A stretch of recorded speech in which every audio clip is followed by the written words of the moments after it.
안녕하세요. 배신의 장미입니다. 오늘 이야기는 다소 특이하게 결혼을 했고 그리고 엄청 특이한 시어머니와 시누이를 만난 한 여성분의 사연인데요. 연애부터 결혼 그리고 시집살이가 심상치 않습니다. 과연 이 사연자분에게 어떤 사정이 있었는지 사연 속으로 들어가 보겠습니다. 저는 30대 후반의 여성입니다. 남편이 있고 아들을 하나 키우고 있어요. 저는 금융 쪽에서 일하고 있고 남편은 영업 쪽 일을 하고 있습니다. 결혼 전이나 결혼 후에나 저를 사랑하는지 아닌지도 모를 남편이었는데 요즘은 저를 아껴주고 사랑해주는 것을 실감합니다. 특히나 시어머니랑 시누이랑 인연을 끊다시피 한 최근에는 더더욱 저를 많이 위해주고 챙겨주더라고요. 본인 말로는 심경에 많은 변화가 있었다고 하더군요. 남편에게 물어본 적이 있습니다. 소, 닭 보듯 했으면서 왜 사람이 180도 변한 것이냐고 말이죠. 남편이 그러더군요. 사랑은 원래 움직이는 거잖아. 당신도 알다시피 원래는 결혼까지 할 생각은 아니었는데 어찌하다 보니 결혼까지 하게 됐고 솔직히 당신도 결혼할 때 나한테 많이 바란 거 아니었잖아. 그런데 살다 보니까 당신이 너무너무 좋은 사람인 거 알겠더라고. 역시 아내는 외모보다 마음씨가 중요한 거였어. 다행히 난 그걸 늦지 않게 깨달은 것이고 내가 운이 좋은 거지. 당신 같은 사람 만나서 잘 살고 있으니까. 미안해. 그리고 고마워. 남이 들으면 헛구역에 날 만큼 느끼하겠지만 저는 눈물이 앞을 가릴 정도로 기쁘고 가슴이 벅차 올랐습니다. 세상에 아무도 내 편이 없었는데 기댈 수 있는 내 편 한 명이 생긴 것이죠. 사실 저는 부모님이 불의의 사고로 대학 신입생 때 돌아가시고 그 뒤로 쭉 혼자였었거든요. 이모와 삼촌, 고모와 작은 아버지가 있었지만 그들 모두는 부모님의 사망보험금을 어떻게 하면 가로챌 수 있을까 연구만 했던 사람들이라서 친족의 연을 끊었었고 저는 형제 자매가 한 명도 없는지라 결국 의지한 사람이 주변에 한 명도 없었습니다. 그런데 거기다 어찌하다 보니 결혼한 남편도 저를 사랑하지 않았어요. 모르고 결혼한 것도 아니고 알고 결혼했지만 남편의 무관심과 심드렁함 때문에 사는 것이 더 외롭고 힘들었습니다. 그런데 결혼 2년여 만에 남편으로부터 진짜 사랑받는다고 생각하니 어깨춤이 절로 나는 것 같네요. 남편을 처음 만난 것은 2014년 말경이었습니다. 당시 저는 제2금융 업체의 대출창구 직원이었어요. 남편은 신용대출을 받으려고 저와 상담을 했죠. 가능한 빨리 최대한 많이 대출해 달라면서 제게 연신 부탁한다고 하더라고요. 그렇다고 많이 해줄 수 있는 것도 아닌데 어떤 사정인지 몰라도 급박해 보였습니다. 남편의 첫인상은 한마디로 준수하다였어요. 이목구비가 뚜렷하고 키도 훤칠했고 호감형인 사람이었죠. 처음 만남에는 대출 상담해주고 상품 소개해주고 준비 서류들을 알려주며 준비되는 대로 다시 찾아오라고 했어요. 그리고 며칠 뒤에 다시 제게 찾아왔습니다. 저는 서류들을 검토했고 가족관계 증명서에 낯익은 이름이 보이더라고요. 저도 모르게 남편에게 지나가듯이 혼잣말을 했었죠. 얘가 왜 여기서 나와? 얘 엄청 날라리 싸가진데? 아닌가? 저도 모르게 튀어나온 말에 긴장하며 절 쳐다보고 있었던 남편이 뭐 잘못된 게 있냐고 반문하더라고요.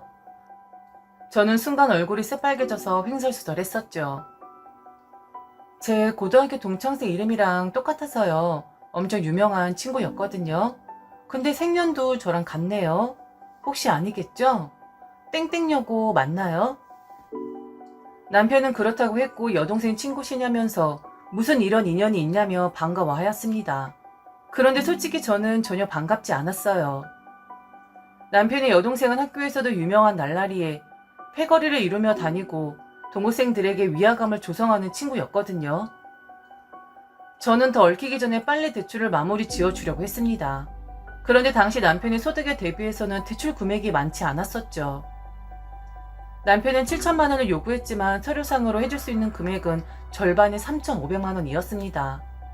그랬더니 남편은 그 돈이 꼭 필요하다며 해달라고 떼를 쓰더군요. 저는 상담 직원일 뿐이었고 대출금액 산정은 제 영역이 아니었기에 도와줄 수 없었죠. 본인도 더는 안 되는 줄 아는지 포기하고 돌아갔고 저는 남편에게 모쪼록 잘 되시라고 말해 주었습니다. 그리고 얼마 뒤에 사무실로 남편에게 전화가 왔어요. 대출 실행 때 문의사항 있으면 전화 주라고 명함을 주었었거든요. 남편이 그러더라고요. 여동생과 고등학교 동창이라면서요. 여동생한테 이름이랑 외모에 대해 말해줬는데 잘 모르겠다고 그러더라고요.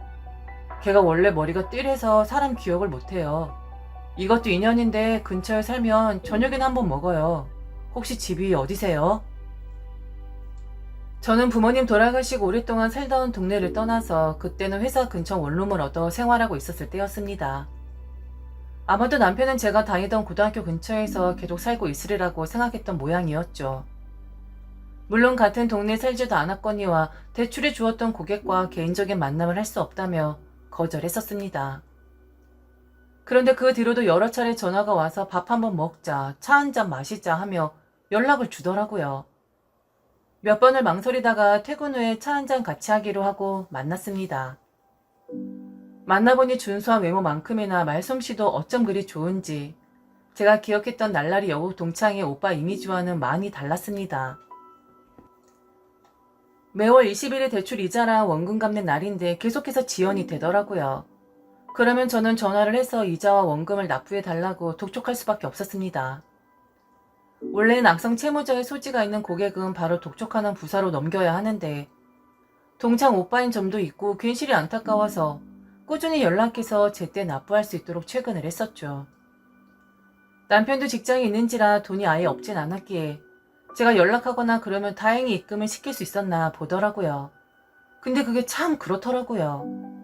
돈이 있으면 독촉하기 전에 제 날짜에 보내면 될 것을 꼭 제가 안달난 사람처럼 연락해서 입금시키라고 해야 돈을 넣는 것이 참 아쉬운 부분이었습니다. 계속 그렇게 간간히 연락하며 지내고 있다가 어느 날은 저희 고등학교 단짝 친구를 만나서 오랜만에 수다를 떨고 있었죠. 문득 남편의 날라리 여동생이 생각이 나더라고요. 그래서 친구에게 지나가는 투로 그 친구의 근황을 물어보았더니 잘 지내고 있다더군요. 약간 의아했었죠. 걔 얼굴 이쁘장한 날라리? 걘 갑자기 왜? 싸가진 더럽게 없는 게 얼굴만 예뻐가지고 걘 잘 사는 것 같더라. 인생 참 불공평해. 걔 대학도 지방의 전문대 겨우 들어갔잖아. 근데 지금 뭐 하는 줄 알아? 요가 학원 원장이잖아. 얼마 전에 아는 친구들한테 들은 건데 제법 장사도 잘 된대. 학교 다닐 때 지 맘에 안 든다고 애들 무리지어 다니면서 왕따 시키고 뺨도 때리고 하더니만 어떻게 그런 애가 더 잘 될 수가 있는 건지 세상 참 아이러니하다. 너도 걔 때문에 피해봤잖아. 왜? 갑자기 복수라도 하려고? 제가 무슨 힘이 있어서 복수를 하겠나요? 그냥 웃고 말았죠. 사실 나중에 제게는 시누이가 되는 그녀 때문에 학교 다닐 때 마음고생 많았었습니다. 지금 생각해보면 무서워할 것도 없었고 진짜 별것 아닌 것인데 어린 마음에 시누이가 무서워서 그 앞에서는 고개도 제대로 못 들고 피해 다녔던 것 같아요. 학교 다닐 때 시누이가 저를 괴롭힌 이유는 뭐 대단한 것은 아니었던 것 같습니다. 그냥 절 보면 찐따 같고 답답해 보인다는 이유 때문이었죠. 가령 저보고 얼굴도 못생겼고 냄새나게 생겼다고 놀리곤 했었죠. 그땐 애들 앞에서 그 망신을 당하니 학교 가기가 꽤나 무서웠습니다. 다행히 이 3학년 때는 다른 반이었기에 직접적인 괴롭힘은 피할 수 있었죠. 졸업하고 나서도 고교 친구들끼리 만나면 그녀에 대한 이야기는 늘 관심사였습니다. 워낙 학교에서 유명 인사였던 이유였죠. 그런데 그녀의 오빠랑 어쨌거나 연결이 될 수밖에 없는 상황이라 입에 올리기 싫어도 근황에 대해 물어봤었네요. 그런데 여동생은 그렇게 잘 나가는데 오빠는 왜 빚에 허덕이는지 궁금하더라고요. 저는 집안이 어려워서 생계형 대출인 줄 알고 있었거든요. 하기사 또 보면 차 타고 다니는 거나 옷 입는 거나 남편이 엄청 없어 보이진 않았었습니다. 어쨌거나 남편에 대해 신경이 많이 쓰였습니다. 어김없이 상환일은 다가왔는데 남편은 여지없이 또 날짜를 어기더라고요. 전화해서 독촉하니 깜빡했다면서 3, 4일만 기다려 달라고 하더라고요. 그러면서 이번에는 저녁에는 한번 먹자고 했습니다. 저는 거절했지만 남편은 고마워서 밥 한번 사는 거라고 부담없이 나와달라고 너스레를 떨기에 한 번 더 만나고 싶기도 하고 그래서 나갔습니다. 왠지 모를 설레임 그런 것이 있었거든요. 그때껏 연애 한번 못해본 쑥맥 멍충이가 짝사랑 비슷한 것에 빠진 것이었죠. 계속 생각나고 전화 한번 해보고 싶고 이자 원금 상환날이 기다려지고 그랬었습니다. 그러니 남편이 만나자고 했을 때 내색은 안 했지만 내심 기뻤던 것도 사실이고요. 만나서 저녁을 먹으며 이런저런 이야기를 하다가 저는 남편에게 대출을 받아서 어디에 쓴 것인지 넌지시 물어보았습니다. 남편이 별것 아니라는 듯이 말해주더라고요. 말해주는 게 뭐 어려운 일이라고요. 제가 주식을 좀 배웠는데 100만원, 200만원씩 하다 보니까 너무 판돈이 작아서 판돈을 좀 높여볼까 해서 여기저기 대출 받아서 했는데 결과는 뭐 꽝이었죠. 급등주 따라 들어갔다가 상장 폐지돼서 휴지 됐네요. 그 뒤로 카드 단기 대출 받아서 돌려막기 하고 있었는데 그것도 여간 신경 쓰이는 게 아니라서 그래서 제 금융권 대출 받은 거예요. 그 돈을 안전한 주식에 넣어두고 매달 1금융권이랑 그쪽 저축은 원금이자 갖고 있는 거고요. 그 돈 마련하려면 주식 조금씩 팔아야 하는데 그게 꼭 제때 못 팔아서 은행에서 연락 오면 부랴부랴 팔아서 돈 갚는 거죠. 뭐 언젠간 해결되겠죠. 그랬구나 싶었습니다. 엄청 드라마틱한 사연은 없었고 주식하다가 그런 것이었죠. 저는 그런 남편에게 동창생 이야기를 해보았어요. 지난번에 그쪽 여동생이 학교 동창이라고 말씀드렸었죠. 제가 듣기로는 요가학원 원장이라고 하던데요. 장사도 제법 잘 된다고 하던데 차라리 여동생에게 말해서 돈 좀 융통해 보시는 게 어떨까 싶네요. 이자 비용도 만만치 않으니까요. 남편이 그러더군요. 걔도 속빈 강정이에요. 돈 없어요. 그거 저희 아버지가 차려주신 건데 정확히 말하면 아버지가 투자하고 수익금은 아버지 계좌로 들어가고 동생은 아버지에게 용돈 받아 쓰고 있죠. 그러니 돈이 없고요. 그럼 아버지는 어떤 사람이냐? 제 아버지지만 세상에 둘도 없는 수전노의 악덕 사채업자 수준이시죠. 저랑 여동생 등에 빨대 꽂고 쪽쪽 빨아드시는 그런 분이에요. 여하튼 저희 집에서는 돈은 오직 아버지만 가지고 있고 어머니나 저나 여동생이나 모두 빈털터리입니다. 말씀은 아버지 돌아가시면 다 저와 여동생 재산이라고 하시긴 하는데 글쎄요, 또 모르죠. 어디 딴 곳에 유산 상속자가 있을지도 모르고 아버지 최소한 30년은 더 사실 것 같고 그때까지 한 푼도 안 내놓으실 거예요. 이해가 안 가겠지만 그냥 평범한 아버지 아니에요. 그쪽 부모님이랑 비교 많이 되죠? 그런 사정이 있더라고요. 당신은 참 특이한 집이라는 생각이 들었습니다. 남편은 아버지에게는 차마 돈을 해달라고 못하겠다고 하더군요. 그러다가 재떨이 날아온다면서 사람 좋게 웃어 제꼈습니다.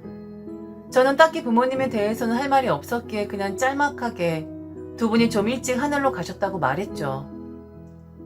그렇게 머쓱한 분위기에서 두 번째 만남을 마쳤어요. 그 뒤로 한동안 남편을 볼 일은 없었습니다. 다음 달부터 이자 원금을 잘 내기 시작했거든요. 전화 통화라도 한번 해보고 싶은데 기회를 안 주더군요. 그리움은 조금씩 더 커지는데 제가 뭐라고 먼저 연락을 하겠으며 연락해서 무슨 말을 할까 싶었습니다. 시간이 지나 점차 남편에 대한 미련을 놓을 때쯤 웬일로 제 날짜에 돈이 안 들어와 있는 것입니다. 저는 그게 참 기쁘더라고요. 그래서 냉큼 전화를 했습니다. 미처 주식을 못 파셨나봐요. 이번 달 이자 원금 밀리셨네요. 한 3일 정도만 기다리면 되나요? 저도 위에 보고를 해야 해서요. 그랬더니 남편이 절절 매는 목소리로 말하더군요. 정말 미안한데 이번 달 내야 하는 돈 다음 달에 한꺼번에 내면 안 될까요? 지금 한 종목에 몰빵해 놨는데 손실이 너무 커서 당장 팔 수도 없고 올라올 때까지 기다려 보려고요. 다음 달에 꼭 낼 수 있어요. 이미 여러 번 날짜를 지키지 않았기 때문에 한 달 이상 연체가 되어버리면 추신부서로 이관해야 했고 그렇다고 주식으로 손실이 많다는데 팔아서 갚으라고 하기도 민망하더라고요.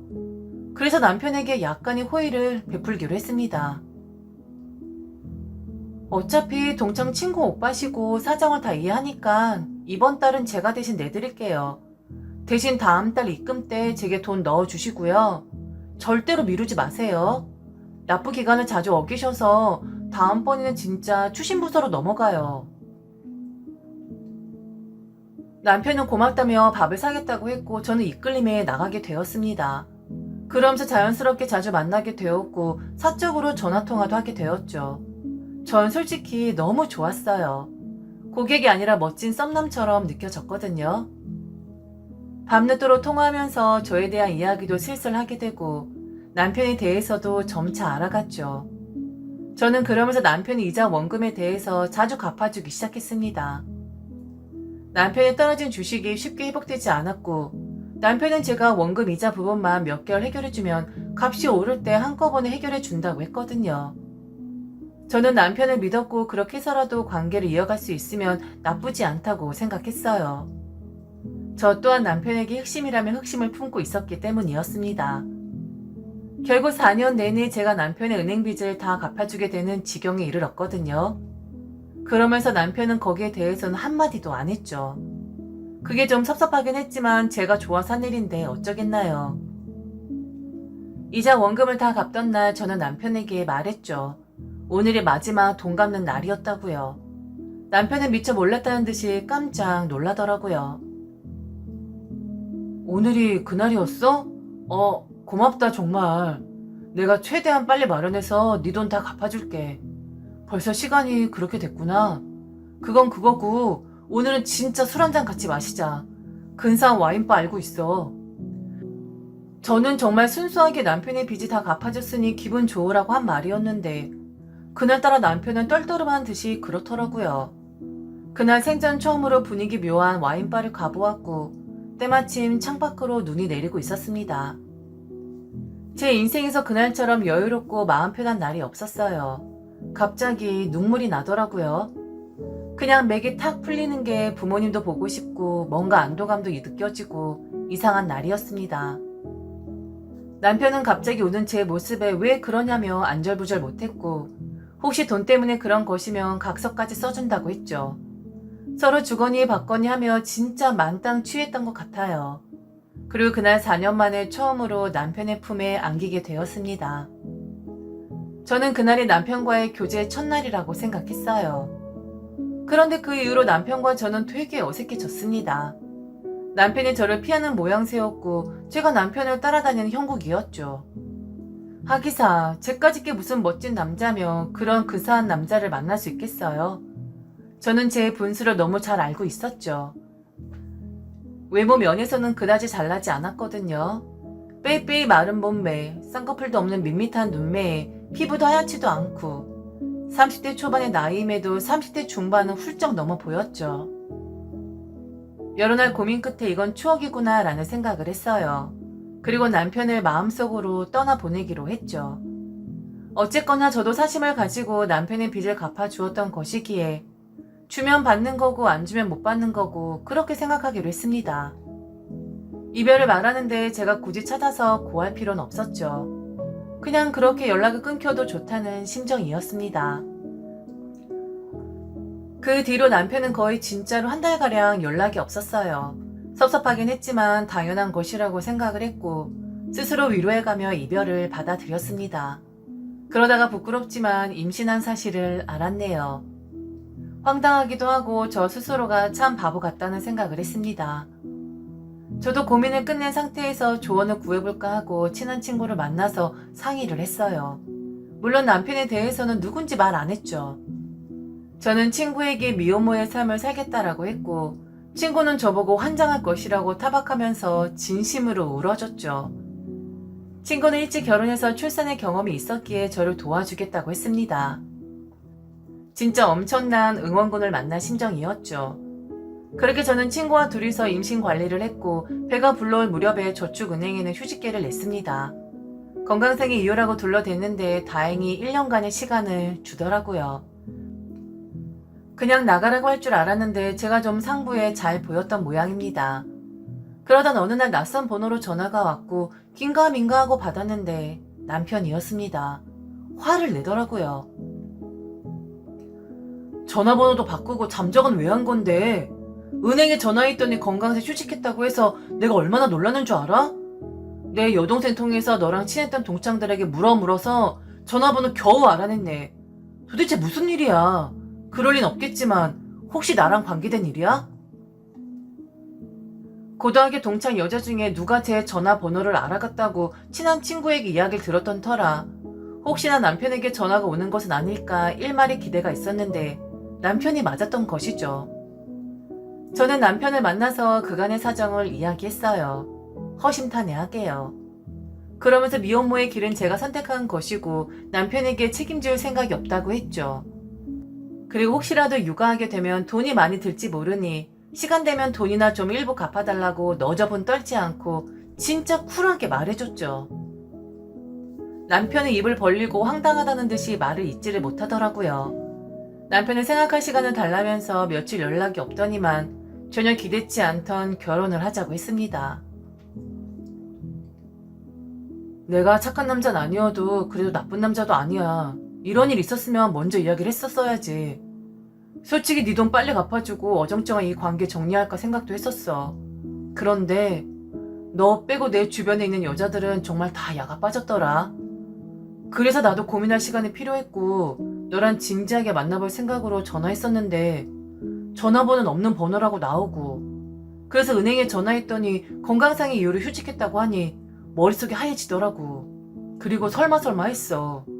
그렇게 임신이 될 줄은 말이야. 아무튼 다 지난 일이고 어쩔 수 없지 뭐. 결혼해야지. 나 최소한의 책임은 질 줄 아는 사람이라고. 그렇게 저는 남편의 주도하에 얼떨결에 결혼하게 되었네요. 친한 친구는 남편의 존재를 알았고 그 남자가 고등학교 때 날라리 동창의 오빠인 것을 알고는 뒤로 넘어가려고 하더라고요. 너 걔가 어떤 애인지 몰라서 그래? 걔 보통 넘는 애잖아. 반반한 거 믿고 남자한테만 살랑살랑 거리고 지 친구들한테는 얼마나 못되게 구는 앤데 걔 성격 그대로란다. 최근에 다른 친구 만났을 때 소문 들었는데 그렇게 여우짓 많이 하고 다닌대. 이 남자 저 남자 찝쩍거리면서 간보는 건 여전하고 싸가지가 바가지라더라. 너 어쩌려고 그러냐?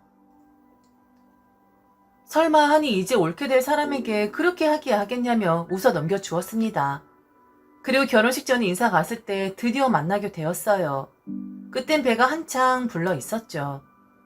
시아버지는 그런대로 저를 인정해 주시는 것 같았는데 시어머니와 동창 시누이는 표정에서 마음에 안 든다는 표시가 뚝뚝 떨어졌습니다. 두 사람 다 저를 고깝게 쳐다보지도 않았고 제게 한마디 하려고 귀에만 보고 있는 것 같았어요. 첫 인사를 마치고 며칠 뒤에 남편이 그러더군요. 우리 어머니랑 여동생은 내가 이렇게 결혼할 줄 몰랐나 봐. 내가 뭐 그렇게 대단한 것도 아닌데 내가 좀 더 똑똑하고 잘난 여자를 만났을 거라나 뭐라나. 그러면서 내가 발목 잡혔다고 생각하더라고. 그게 아니라고 그렇게 말해도 소용이 없네. 혹시 뭐라고 하거든 그냥 참고 넘겨. 나도 계속해서 너에게 해코지 말라고 말은 할 텐데 혹시 나 모르게 그러더라도 네가 이해 좀 해줘. 그리고 우리 아버지 자린고비에 완전 수저노라고 말했었지. 그러게 노망 드셨나? 이번에 전세자금 쓰라고 통장 하나 주시더니만 네 돈으로 혼수하게 하지 말라고 3천만 원 별도로 주시더라. 이걸 우리 사이에 저축은행 빚은 퉁쳐도 되겠지? 어차피 부부 될 거니까 네 돈이 내 돈이고 내 돈이 네 돈이니까 말이야.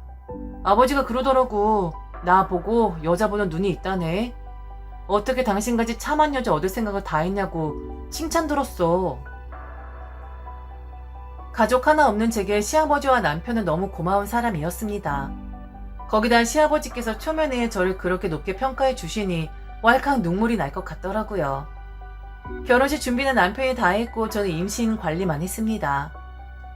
일사천리로 결혼식은 진행되었고 제 주변에서는 어떻게 저렇게 멋진 남자를 숨겨놓을 수 있는 거냐고 난리도 아니었죠. 그렇게 기분이 좋을 수가 없더라고요. 행복한 나날은 계속되었고 출산도 무사히 마치고 조리원 갔다가 나온 지 며칠 안 되었을 때였습니다. 남편이 출근하고 없는 사이에 시어머니가 찾아왔습니다. 여전히 탐탁치 않은 얼굴이었죠. 아기 얼굴을 요리조리 뜯어보시더니 제게 말씀하시더군요. 애가 우리 아저씨는 맞는 거지? 나는 아직도 도통 뭐가 뭔지 잘 모르겠다. 진짜 확인 검사해보면 알겠지. 내가 영 찜찜해. 내가 이러는 거 너도 동의하지? 말이 나와 사는 건데 솔직히 내 아들이 너랑 가당키나 하니? 걔랑 결혼하겠다고 하는 집안 좋고 똑똑하고 이쁜 애들이 어디 한둘인 줄 알아? 내가 내 아들 결혼만큼은 진짜 얼마나 기대했었는데 어떻게 내 기준의 절반도 안 되는 너랑 결혼할 수가 있냐 그 말이야. 아들에게 물어도 도통 어떻게 해서 만나고 결혼했다 말도 없고 그냥 애 배서 결혼한다고 하니 내가 친인척 창피해서 얼굴도 못 들고 다녀. 어떻게 이렇게 결혼할 수가 있어? 고 하나 진배 없고 박색에다가 직업도 뭐? 대부업체에서 일한다면서? 그러더니 아기의 머리카락을 몇 가닥 챙겨 가시더군요. 그리고 남편의 손톱발도 깎아서 보내라고 하며 친자검사 의뢰하겠다고 했습니다. 시어머니 가고 난 다음에 몇 시간은 서럽게 울었네요. 남편이 퇴근하고 들어와 퉁퉁 부어있는 저를 보고 왜 그러냐 묻더라고요. 저는 낮에 있었던 일을 이야기했더니 남편이 한숨 쉬며 말했습니다. 어떻게 들릴지 모르겠지만 어머니가 나한테 걸었던 기대가 컸던 것은 사실이야. 우리 어머니 아직도 아버지에게서 생활비 타서 쓰시거든. 아버지 없을 적엔 나랑 여동생 결혼시켜놓고 황혼이혼 하겠다고 벼르고 계셔. 평생 아버지 밑에서 돈이라면 치를 떨고 사셨거든. 재산 분할 청구해서 말년엔 떵떵거리며 사시겠다고 입에 달고 사셔. 그런데 내가 어머니 마음에 안 차는 며느리 드린다면서 몇 날 며칠 싸매고 누우시더라고. 어머니 뜻대로 해주고 자기가 이해해주라. 속이 상하고 억울하긴 했지만 남편까지 시어머니를 거들고 나서니 더는 투정을 부릴 수가 없었습니다. 친자검사 보내놓고 그렇게 우울할 수가 없었네요. 출산은 우울증이라도 온 것인지 순간 아이를 데리고 아무도 찾지 않는 곳으로 떠나고도 싶었습니다. 그러는 동안 친자검사 결과는 나왔고 당연한 결과를 받았죠. 시어머니는 그것마저도 마뜩치 않은 듯 하더라고요. 그러면서 이번에는 돈을 요구했습니다. 네가 돈이 좀 있다면서 뭐 유산 받은 거랑 결혼 비용도 한 푼 안 내놓은 걸 보면 돈은 좀 있을 테지. 거두절미하고 지참금이라고 생각하고 3천만 원만 내놔라. 어차피 혼수하고 결혼식 비용이면 네가 썼어야 하는 돈 아니니? 대신 네 시아버지에겐 이런 방구도 하지 말고 돈 언제까지 해줄 거야? 결혼 비용 한 푼 안 내놓았으니 시어머니 심정이 이해도 갔습니다. 남편에게는 시어머니의 강요가 아니라 제 마음에 우러나서 돈을 좀 드리고 싶다고 했죠. 남편은 고개를 끄덕이며 고맙다고 하더라고요. 그 뒤로 별말이 없었습니다. 아마도 시어머니가 강제적으로 요구했음을 알고도 남았을 겁니다. 돈을 건네니 시어머니는 반색을 했고 너무 좋아하시더라고요. 그러면서도 제게는 쌀쌀 맞았죠. 이건 이거고 며느리 돌인 돌인 거야. 이 돈 줬다고 괜히 뻐기거나 너 할 도리 다 했다고 생각하면 안 돼. 그리고 아들이랑 상의해서 네 시아버지 말고 나한테 매달 용돈 좀 보내라. 나도 이제 자식들 봉양 좀 받아야겠다. 근데 넌 언제 복직하는 거야? 복직하면 복직하는 대로 용돈 올려줘야 해. 그러지 말고 너 복직 전에는 50만 원, 복직 후에는 100만 원으로 하자. 연이은 시어머니의 강압적인 요구에 현기증이 다 나더라고요. 원래 씹사리가 다 이런 건가 싶기도 했고요. 이번엔 남편이 반기를 들었습니다. 그건 좀 너무한 것 아니냐면서 시어머니란 단판을 짓겠다고 하더라고요. 저는 가뜩이나 시어머니가 저를 좋아하지도 않은데 지금보다 상황이 더 나빠질까 걱정되었고 난 괜찮으니 그렇게 하자며 남편을 설득했습니다. 고맙긴 한데 네가 뭐 죄 지은 것도 아닌데 조금 너무하다 싶네. 만약 이 이상 무리한 요구하면 그땐 내가 싸워줄게. 딱 이번까지만 어머니 요구 들어주자. 그리고 힘들면 용돈 끊어야지 어떻게 하겠어. 그 뒤로 시어머니는 쓴소리 하진 않더라고요. 안도했습니다. 그런데 정작 문제는 시누이였죠. 낮에 예고도 없이 저희 집에 찾아와서는 패악질을 부리고 가더군요. 난 아무리 생각해도 어이가 없어. 어떻게 너 같은 찐따가 오빠랑 결혼할 수가 있는 거야? 음침하게 생겨가지고 외모도 안 돼, 집안도 안 좋아. 직업도 너 대부업체 직원이라며? 혹시 우리 오빠 약 먹이고 임신했냐? 내가 너 옳게 됐다고 하면 내 친구들이 얼마나 날 비웃는 줄 알아? 우리 오빠 인기 짱이었다고. 그런데 하필이면 왜 너야? 단도직입적으로 말할게. 그냥 너 네 자식 데리고 떠나면 안 돼? 이혼하라고. 이혼. 아직 혼인신고 안 했지? 그냥 네가 오빠한테 싫다고 말해. 너 하나 없으면 끝나는 일인데 왜 우리 집안에 기어들어와서 이 분란을 만드냐고. 내 오빠는 내가 책임질 거니까 너는 네 자식 데리고 꺼지라고. 너는 내가 싫지도 않니? 네가 알다시피 내가 너랑 동급도 아니고 내가 어떻게 너보고 옳게 언니라고 하냐고. 너 같은 찐따를. 너 내 경고 무시하지 마라. 내 성격 알지? 갑자기 오기가 생기더라고요. 화도 났고요. 출산한 지 몇 달 지나지도 않았고 신생아 아기가 있는 앞인데 어떻게 저렇게 표독하게 말할 수 있는지 상식적으로 납득이 안 되었죠. 저는 이판사판이라는 생각으로 쏘아붙였습니다. 이봐 아가씨, 부부 사이를 네가 뭐라고 재단을 해? 나랑 내 남편이 콩을 쓰던 팥을 쓰던 네가 뭔 상관이야. 그리고 대부업체는 도대체 누구 발상인 거니? 어머니도 꼭 그렇게 말씀하시더라. 대부업체 아니고요. 은행원이에요. 은행. 버젓이 은행이라고. 무식한 건 옛날이나 지금이나 똑같네. 그리고 내가 너보다 많이 배웠고 사회생활도 더 해본 경험상 말인데 외모 반반하다고 다가 아니야. 네가 그렇게 예뻤으면 연예인 있었어야지. 너 그런 것도 아니잖아. 내가 시어머니가 좀 캥기지 네가 무섭겠냐? 일진놀이 그만하고 가서 요가나 해. 그리고 네가 분명 말했다. 내 자식이라고. 내 자식이 너 딸 손 타는 거 싫으니까 만지지도 마. 네 손모가지 확 끊어버리고 싶으니까. 새파랗게 질려가지고 고래고래 소리를 지르며 난리를 치더군요. 씩씩대고 간 시누이가 당연히 시어머니에게 뭘 했을 것이고 시어머니도 어쩌면 그럴 수가 있는 거냐며 말도 안 되는 트집을 잡더라고요. 그렇게 1년간을 시어머니와 시누이에게 괴롭힘 당했네요. 중간에서 남편이 시어머니와 시누이에게 말도 안 되는 잔소리 듣기도 했고요. 남편은 두 사람에게 화도 내보고 달래보기도 했지만 요지부동이었습니다. 그러다가 최근 설날 때 일이 터지고야 말았어요. 시누이가 집에 남자를 데리고 온다고 하더라고요. 명절일 다음날 결혼 허락을 받으러 온답니다. 시어머니는 제게 집에 100년 손님이 온다면서 한우 갈비부터 시작해서 겉절이까지 새로 담으라고 말하더군요. 순간적으로 제가 남편 집에 인사 갔을 때 나왔던 밥상이 생각났습니다. 머리 싸매고 누워있던 시어머니가 제게 인사 오는 것을 반길 리도 없었고 반찬 가게에서 사온 반찬으로 상을 차렸었죠. 고스란히 싱크대 위에 반찬 포장 용기가 있더라고요. 그렇게 박대했던 저에게 한우 갈비도 모자라 겉절이까지 새로 담으라 하니 어이가 없는데 마주치기도 싫은 시누이랑 결혼할 사람에게까지 업신당하기는 싫었습니다.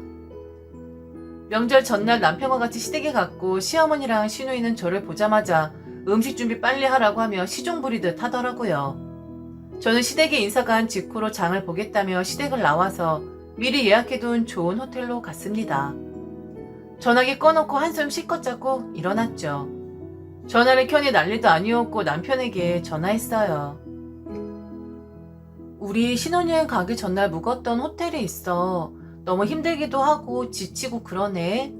그런데다가 시누이 결혼 상대자 밥상까지 봐야 한다는 게 비참하기도 하고 당신이 알아서 잘 좀 말씀드려줘. 난 솔직히 좀 지쳤어. 그러면서 시어머니가 한우 갈비 및 각종 요리의 겉절이까지 준비하라고 했던 이야기를 다 했습니다. 남편은 잠자코치 이야기를 듣더니만 호텔로 찾아오겠다고 말하더군요. 그리고는 아기와 함께 찾아와서 저를 꼭 안아주었고 명절 전날 밤 편안하게 쉬어보자며 적극적으로 나섰습니다. 저와 남편 핸드폰으로 시어머니 시누이 전화가 빗발쳤고 결국 시아버지에게 전화가 오더라고요. 저는 시아버지에게 지난 1년간 시어머니와 시누이의 행태를 말했고 이번에 찾아오는 시누이 신랑간 식사까지는 도저히 못 차리겠다고 솔직하게 말했습니다. 아버님 저는요. 어머니가 지참금 3천만 원 드린 것이나 매달 100만 원씩 용돈 드리는 거 아깝다는 생각 안 해요. 그리고 어머니가 제 아들 친자검사 한 것이나 어머니랑 아가씨가 짜고 저를 괴롭히는 것도 다 참을 수 있어요. 그런데 말이죠. 저랑 남편이랑 지금이라도 이혼하라고 수시로 말하는 아가씨인데 그리고 제 아이 데리고 꺼지라고 하는 아가씨인데 그 결혼 상대자에게 밥상 바치는 일은 도저히 못하겠어요. 저 이대로 쫓겨나도 좋으니까요. 이번 명절만 이렇게 보낼게요. 시아버지는 제 말을 듣고는 그간 마음고생 많았다며 위로해 주시더군요. 그간 마음고생 많았다. 누가 뭐래도 너는 인간 덜 된 내 아들 인간 만들어준 소중한 며느리야. 난 그렇게 생각한다. 내가 젊었을 때 돈 벌러 다니면서 집안 단돌이를 잘 못했더니 네 시어머니건 시누이건 잘못 건사한 탓이다. 이해하라고는 안 할게. 그러니 이제 그만 됐다. 앞으로 네 시어머니랑 시누이랑 연락할 필요 없다. 집에도 찾아오지 말고 며느리 하고 싶은 대로 해라. 난 아무렇지도 않으니까 니들만 잘 살아다오.